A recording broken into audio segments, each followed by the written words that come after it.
Welcome everyone to Call to Action. I'm delighted to be joined today by Charles Perry. Charles is a green entrepreneur and sustainability expert who has advised a large number of blue chip clients on making sustainability second nature, and is now founder of Sustainable Future for All, working for the UN on COP26 Climate Champions.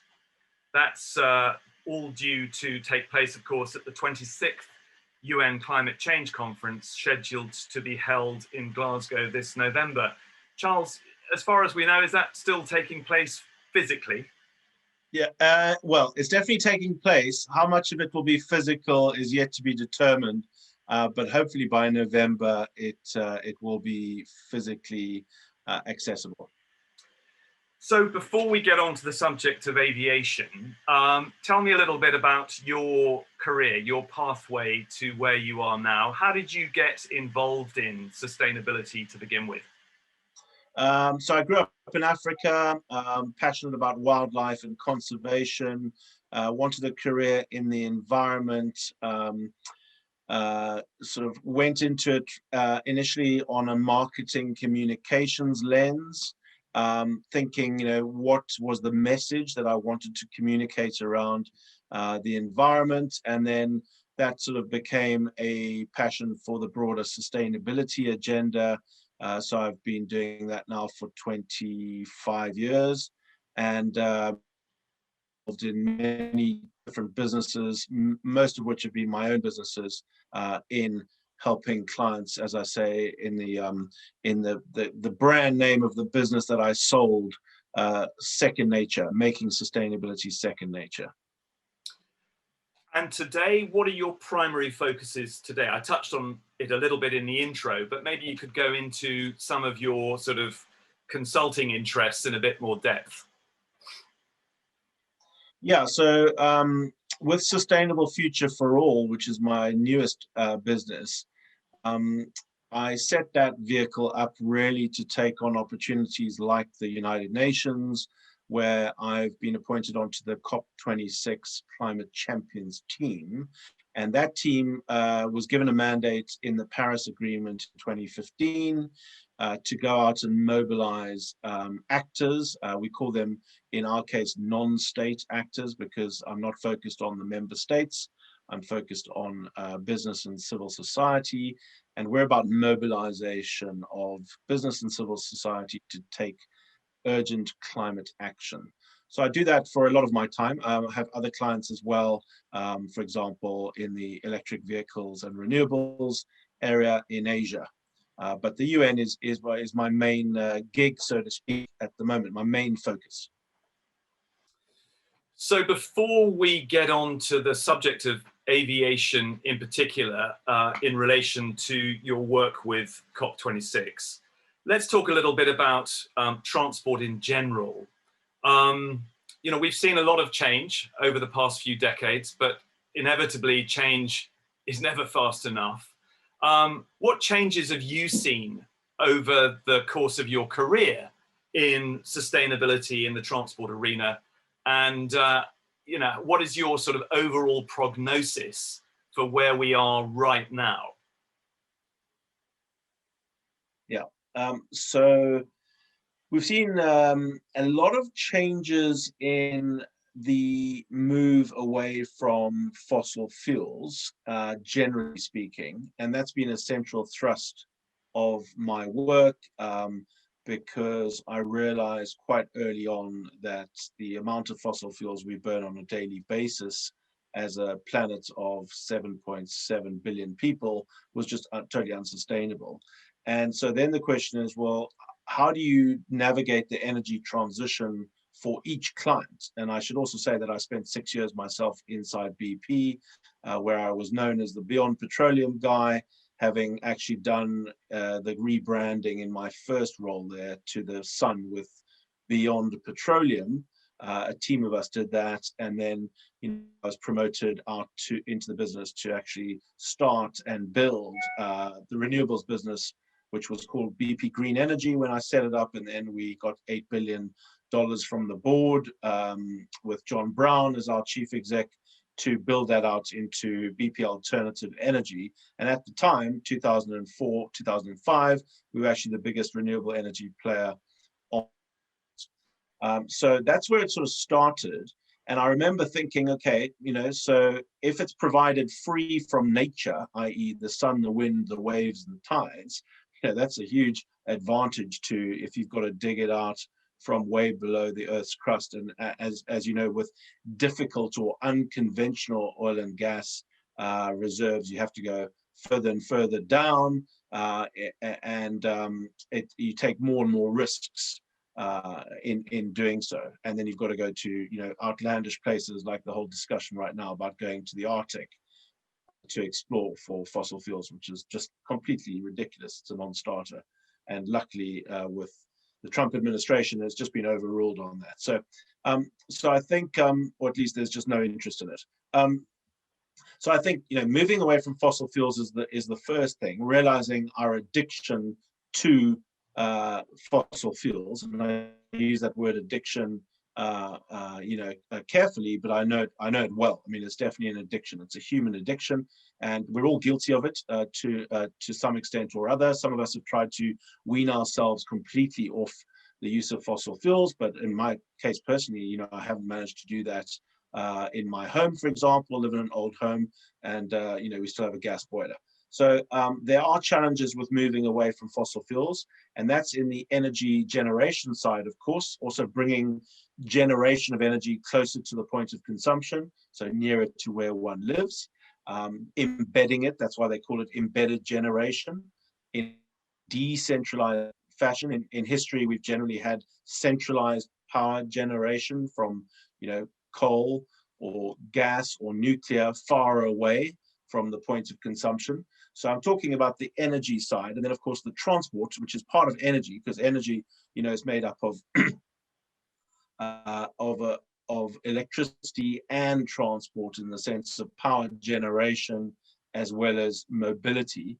And on the mobility side, we're making huge strides with, for example, electric vehicles in the UK, with bringing that date forward on banning the sale of new petrol and diesel vehicles by 2030. On the aviation side, which is where I'm currently focused, there are more challenges, but certainly just in the last 12 months, a lot of progress has been made.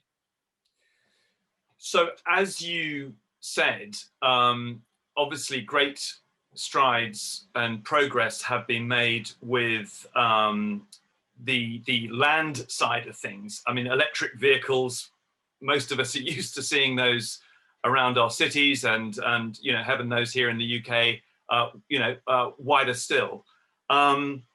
Shipping and aviation seem to be, as you said, more challenging, and much more challenging. Do you have oversight, or just are there some general comments you can make about the challenges facing shipping before we get onto aviation? Yeah, I mean, I think shipping is incredibly carbon intensive, and it's very hard. It's called a hard to abate sector, like aviation.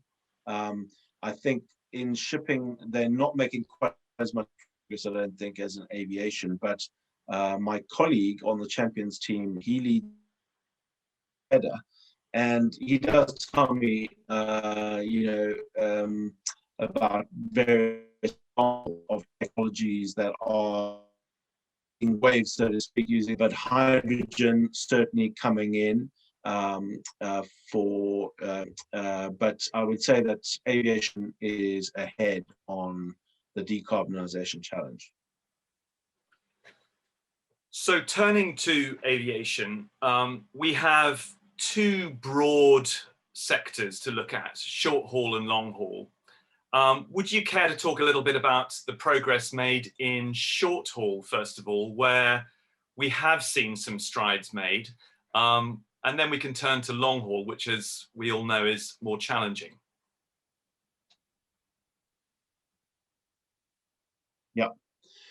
Yeah, short haul. So, for example, I'm sure you're thinking of companies like Zero Avia, which is doing amazing things and has just got $36 million from Jeff Bezos and Bill Gates. to help them with their commercialization plans. So they launched the world's first commercial hydrogen aircraft flight in the UK from Cranfield University, which is incidentally where I did my MBA. So it proved in that exhibit of that particular flight for commercial hydrogen potential for aircraft, and that's not just for cargo but for passengers. Safety requirements have been met, and that whether it be hydrogen gas or liquid hydrogen, they are both part of the future for clean aviation. So this is important because, as you know all too well, 40%, I think, of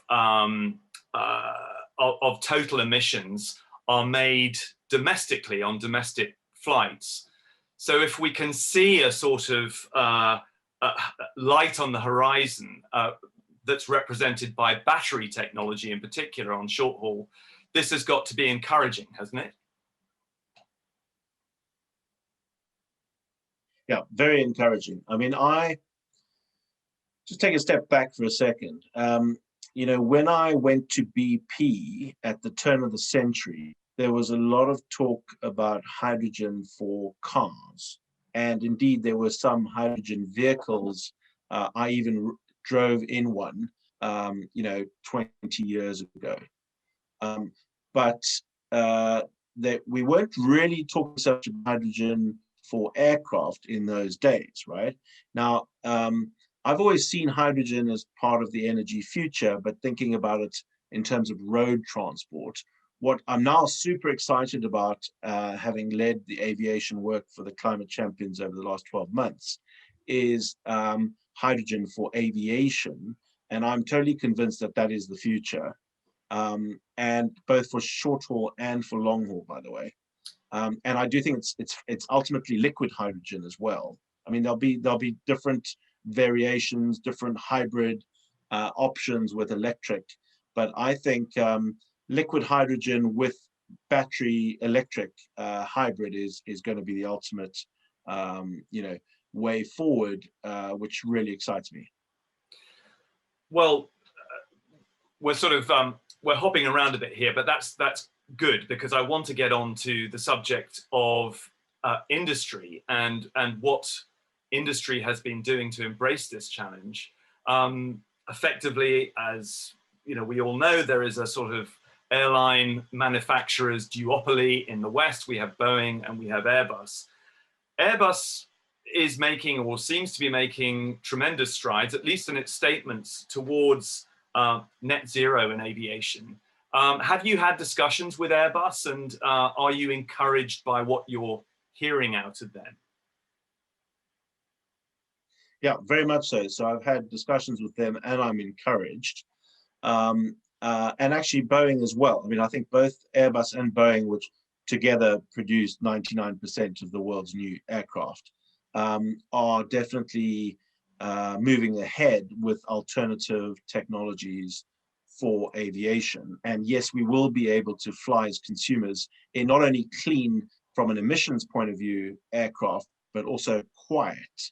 So, you know, really not the opposite of noisy, waking you up in the middle of the night. We will have clean and quiet aviation, which is super exciting. So we won't have to, you know, stay in England, in our case, being based here as an island. We will be able to travel. We will be able to enjoy our lives in terms of business and exploration, but in a clean and quiet way, which is even better than we have today. So the future is bright from that point of view. But going back to Airbus and Boeing, I mean, hydrogen is a big part of what you exactly said they've been talking about, but so is sustainable aviation fuel, which we should also talk about as a substitute fuel in the short term for kerosene. So let's talk about that. I think at the moment that sustainable aviation fuel is a fraction of 1% of take up by airlines. I think something like 10% is aimed at globally by around 2030 in the take up of sustainable aviation fuel. You know, it doesn't sound much, but that's a tremendous hill to climb to get even to that 10% in a decade. Tell me a little bit then about the sustainable aviation fuel challenge and what that entails. Yes, so thanks, Nick. You're quoting our new pathway, which is now available to the public on the United Nations website. So the UNFCCC website, where we have our new pathways for decarbonisation of each sector. So in the transport sector pathway, the aviation element of that talks about 10%, a minimum of 10% sustainable aviation fuel by 2030. And going back to your point, we're currently on 0.01%.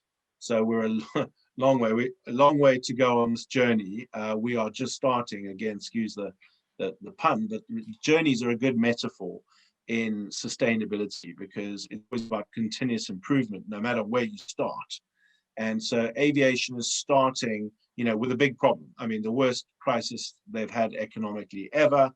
Plus, the only way that they can actually continue to be a sustainable business sector or industry is if they go green. So now they've got, you know, two challenges: the economic crisis as well as the climate crisis. And you know, turning a crisis into an opportunity, they've got to come back in a sustainable fashion. So that is sustainable aviation fuel and what we call zero emission aircraft. Now, on the 0.01% where we are now, we can get to 2% by 2025. We're talking about global numbers. So we can get to 2% globally by 2025, which in itself is a big challenge, but we can do that given all the analysis and research and stakeholder consultation and engagement that we've done. We, as the champions, are about, you know, pushing the needle on ambition.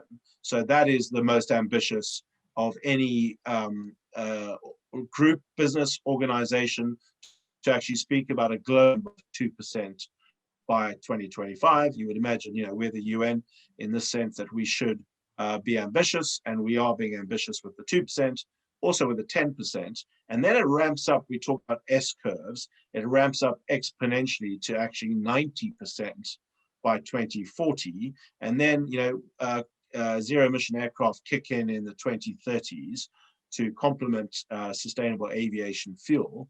And we can, you know, we can get, it's not easy, but we can get to net zero at 2050 as a sector.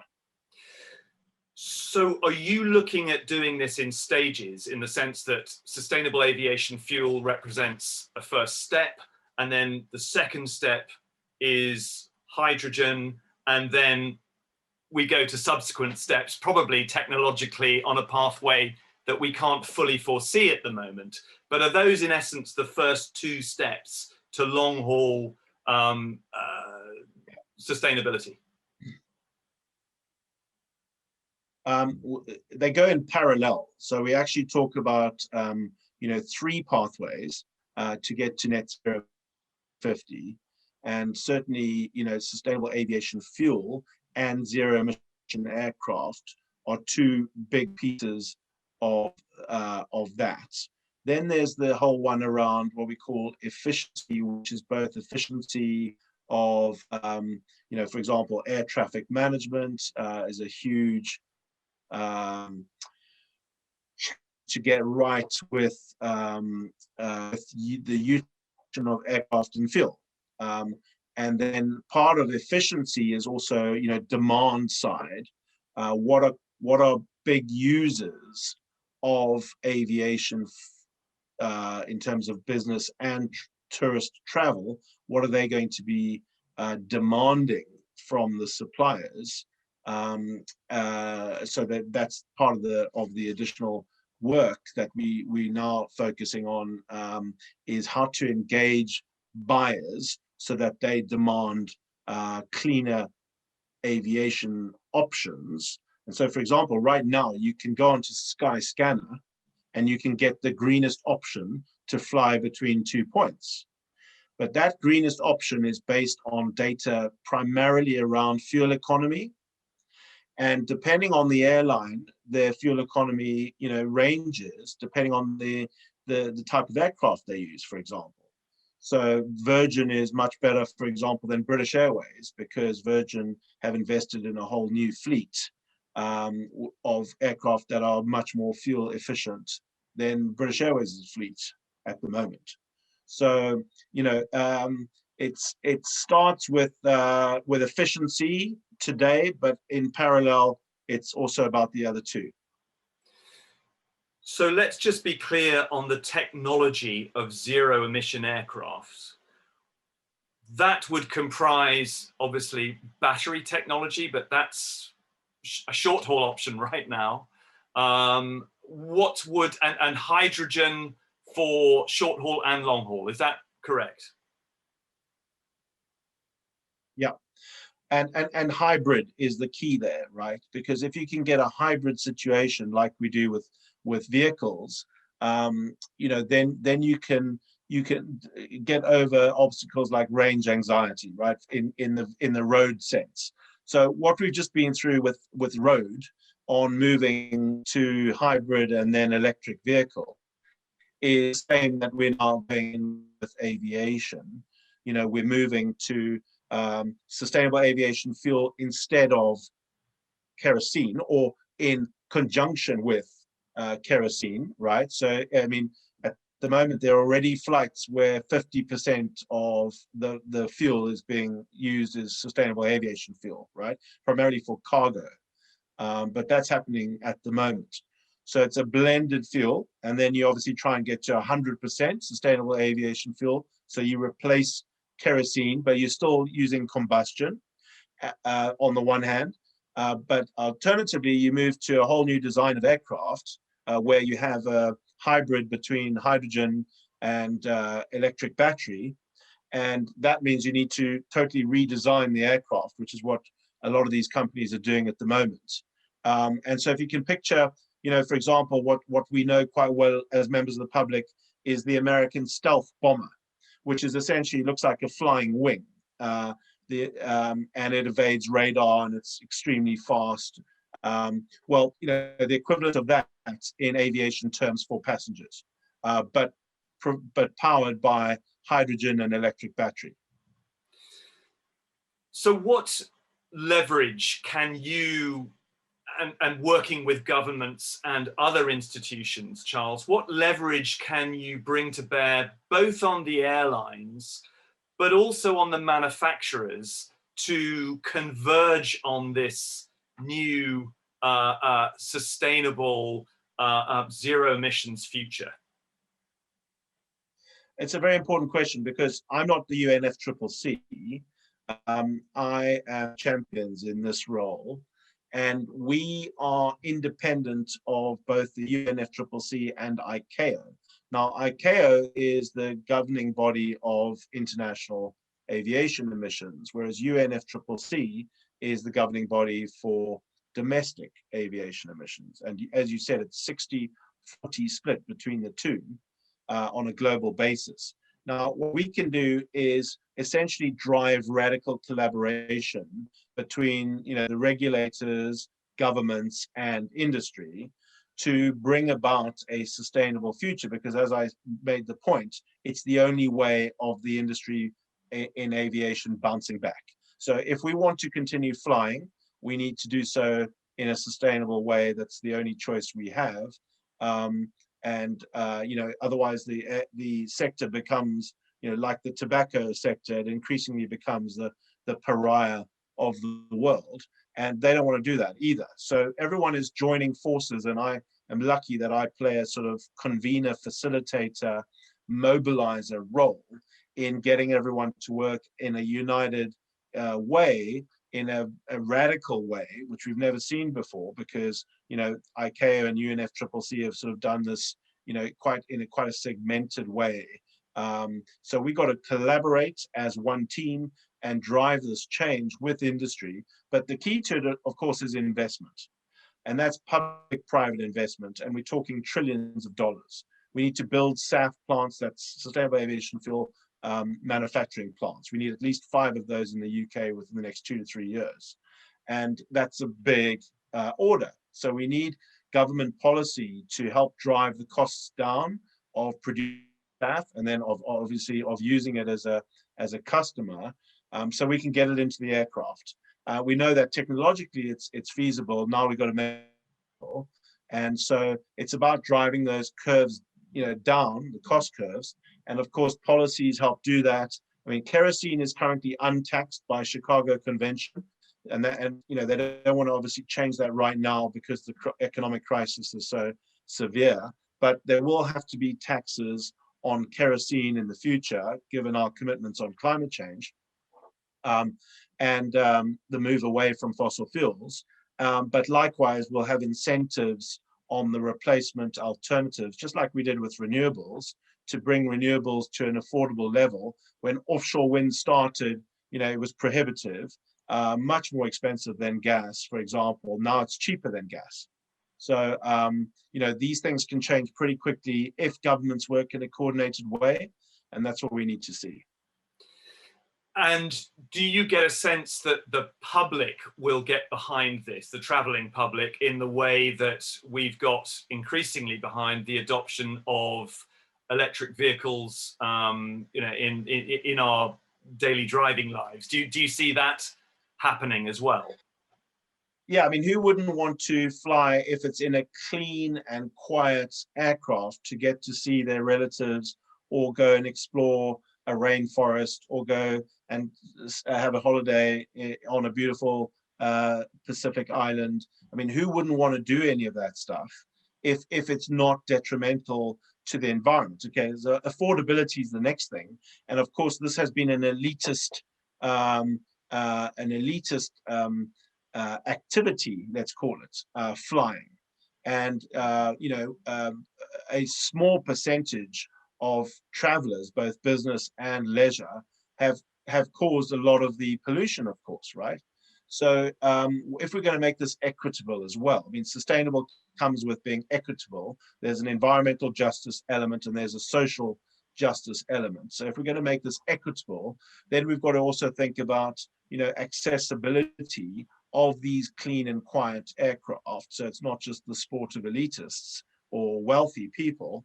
And again, the privileges of the freedom of movement, the freedom of travel, and who pays for that.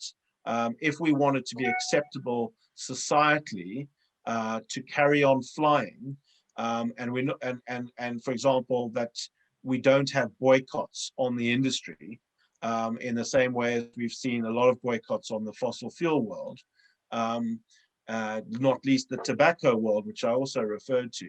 It's a chicken and egg. It's like, how quick can we actually act to decarbonize the sector before the anger of consumers peaks and they just want to destroy the industry. So it's really how fast can we become sustainable? Talking to you, I mean, I've been impressed by the fact that whilst we might have been focusing in the conversation on aviation, actually to get aviation to where it needs to be, this is going to be a gigantic cross-sectoral effort that is going to embrace many different aspects of industry, not just the aviation and aerospace industries. What sort of demonstrations, technological demonstrations, need to be put in place both on the ground and in the air in order to fulfill this reality? And what leverage do you have to, what perhaps innovation levers do you have to make those things happen? Yeah. So, a lot of companies have already approached me to showcase their green technologies at COP26 in Glasgow. I'm not responsible for the delivery of the event side of COP26 in Glasgow, but my colleagues in the British government, in the Cabinet Office are. And so I'm introducing, various businesses and companies, technologies, for example, to the UK government to be able to exhibit what they're doing.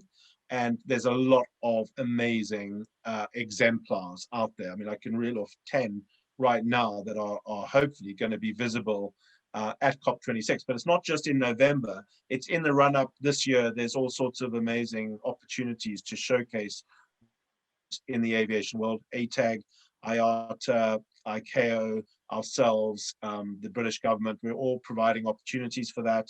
The British government works closely with institutes as well, ATI, and Bayes actually funds ATI in terms of research and development on the future of clean aviation.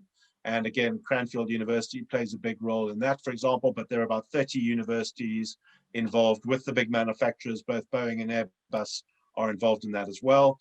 So you've got the sort of innovators, the disruptive companies, which are still small, but they're growing fast and they're getting big backing from the likes of Gates and Bezos. And then you've got the incumbents like Boeing and Airbus, who are part of these, collective or coalitions to try and drive innovation. And that's on the sort of technology platform side of showcasing what can be done and how fast it can be done.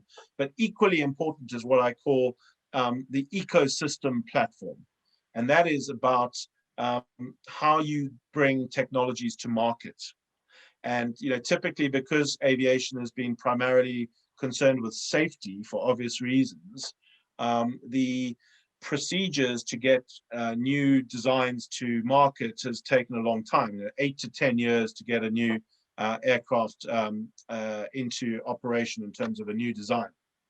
So we've got to alter, we've got to change the ecosystem platform into a more circular, away from a linear, into a more circular open innovation type model where this can be done a lot faster, but still in a very safe way, but in a more circular economy, let's say, where it's much more collaborative, and it's not just old-fashioned competition. It's what I call of co-opetition, where we radically collaborate to bring new clean technologies to market.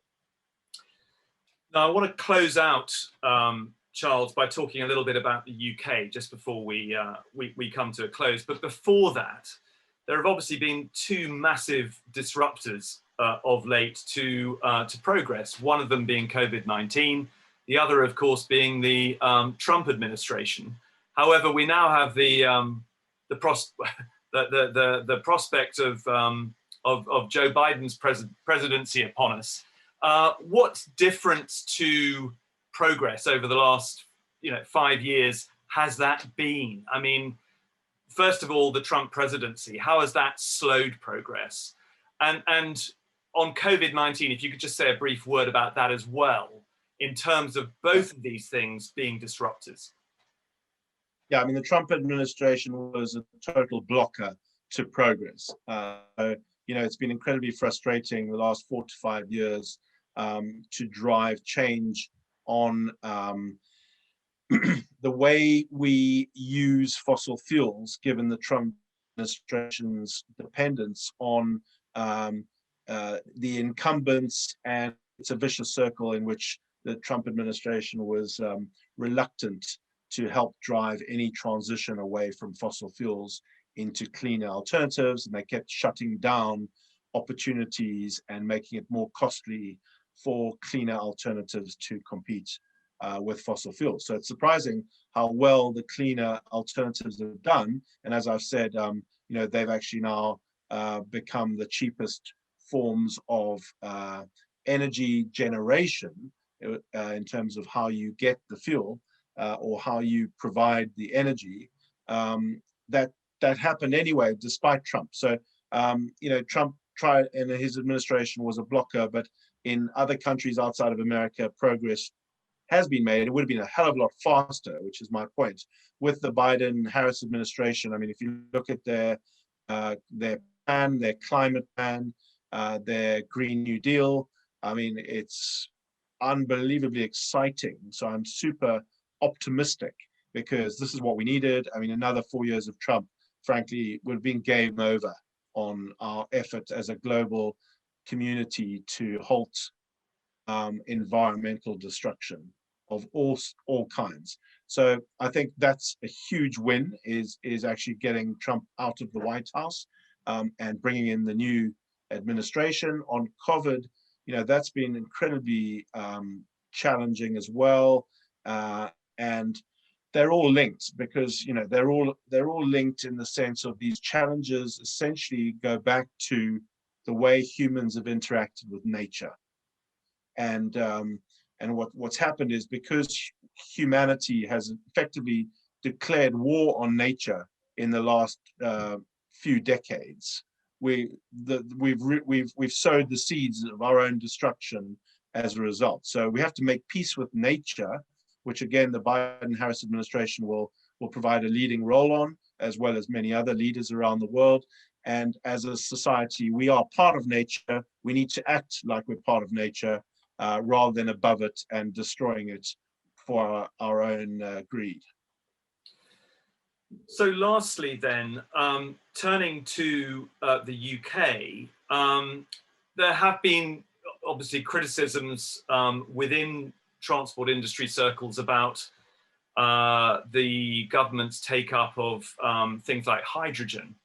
How do you view the UK's response to the transportation challenge, and aviation's in particular? So the best thing that happened in the UK from a legislative point of view was initially the Climate Change Act being passed in 2010. And then in addition to the Climate Change Act, we then had the net zero commitment being put into law by Prime Minister Theresa May, actually, so that the UK became the first country to commit and legally make it binding a net zero by 2050 approach. So that's been good across the board. And then transport in specific there, it's been a bit of a mixed bag, but actually on electric vehicles, it's been extremely good. So bringing forward the date on the advice of the Climate Change Committee to 2030. So, as I said earlier, on electric vehicles, that's very, on hydrogen, in West and in Britain, hydrogen for auto start in favor of biofuels. Back to George Bush Jr. as president, he favored expenditure into biofuels rather than into hydrogen. So hydrogen, but now interestingly, it's coming back very fast for not only for heavy road use like trucks and trains and buses, but also for aviation and shipping. So I actually still do think that for electric vehicles is for my money, is an alternative right now, than hydrogen fuel cell for personal mobility in one's own vehicle. But as I've said, for trucking, busing, commercial fleets, and especially shipping and aviation, hydrogen is excellent. And of course, green hydrogen means produced by renewables. We must make that point. So blue is obviously still polluting, and that is clean.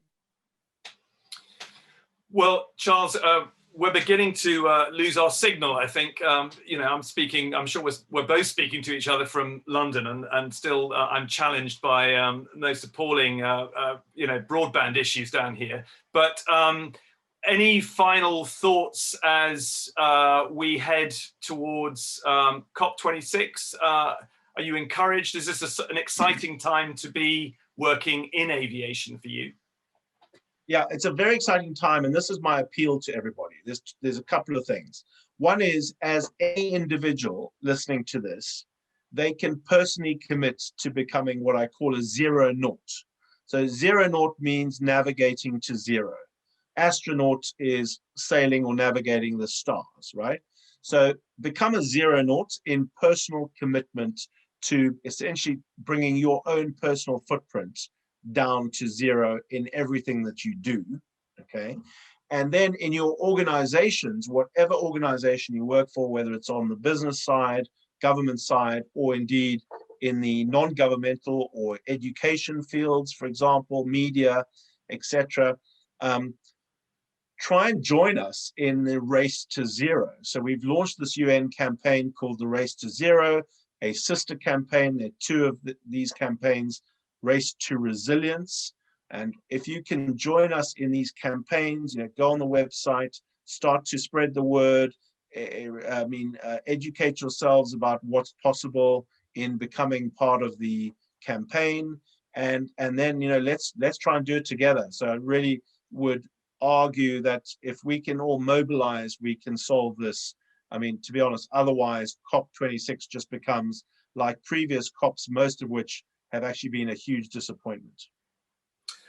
Well, I think that's a great way to end. Charles, I want to thank you for joining us for this conversation. I wish you all the best with your endeavours, particularly on the pathway to COP26. Thank you for joining us, and we'll talk again soon. Thank you very much, Nick.